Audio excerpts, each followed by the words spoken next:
Hey, Third Baptist, it's your pastor here. God bless you. Thank you again for being with us.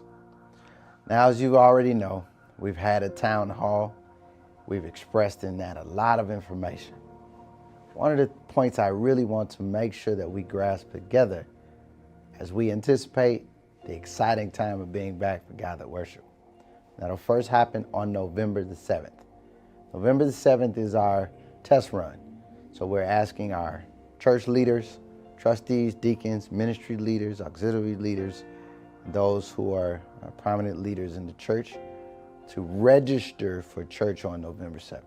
That registration will come out via flock note, and you will get many various ways of notification to sign up. Don't forget, even though you are being welcome to join us for service on November 7th, you do still have to register to do that. So please register when you have the opportunity, and we look forward to seeing you on November 7th. Then the second Sunday in November, we will open up that registration to our congregation at large, and we'll offer 200 available seats for Gathered Worship. We'll do that weekly, and you'll have to register weekly to be able to come to church. Looking forward to that, and though we're coming back with some restrictions, some guidelines, I am happy that you'll be in the building. I'm happy that you'll be able to see what we've been up to for these many months and year and a half as we've been out in the COVID-19 pandemic. I have anticipated this moment. I'm excited about it, and I look forward to it.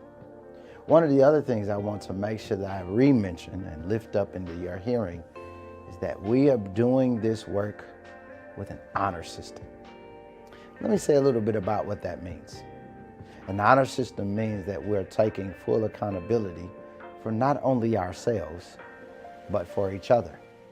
And that means that we might have to do some things or sacrifice some things or not do some things for the sake of the honor system. For example, if you've been around a lot of people, if you've been through various events, had to travel, or you just simply been around too many people for a number of days or a day, maybe this might be a moment to worship at home where you can still do that online through our various media platform sources. And then wait maybe another week to make sure that you're okay health-wise before you come to Gathered Worship. That also means that those of us who have underlying conditions, health issues, unvaccinated persons may take a moment just for us to be mindful when you're in a gathered space with 200 people, you're putting yourself at an unnecessary risk because you can still enjoy worship at home through our various media platforms. But all I want to make sure that I press upon all of us is to think about each other profoundly. Remember that we not only are caring for ourselves, but for each other and each other's families, our children, our grandchildren. They are all accountable to us as a whole. And it is up to us to make sure that we do all that we can to make sure that we're doing the right things and moving by the right spirit and making the right sacrifices and judgment calls that not only protect us, but protect each other.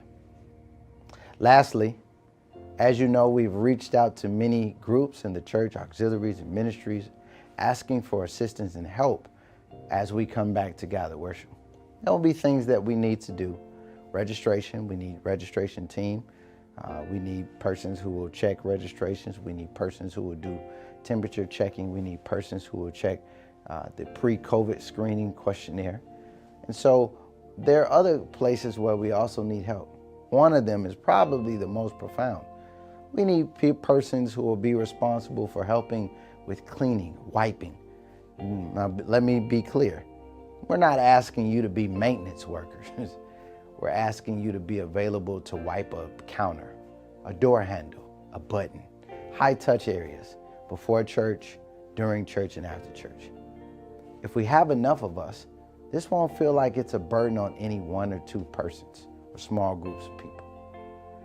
I've learned that we've asked certain persons to do this, and we've not gotten the kind of response we need.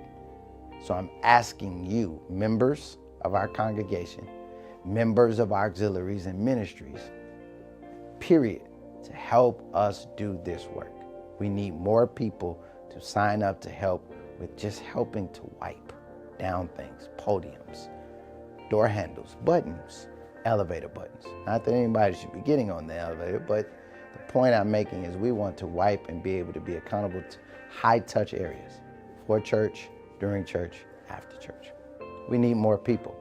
And right now, we don't even have enough people to be comfortable coming back to do that work. So if you want to come back, here's a place where you can work in the vineyard and the mission and helping us to do this work.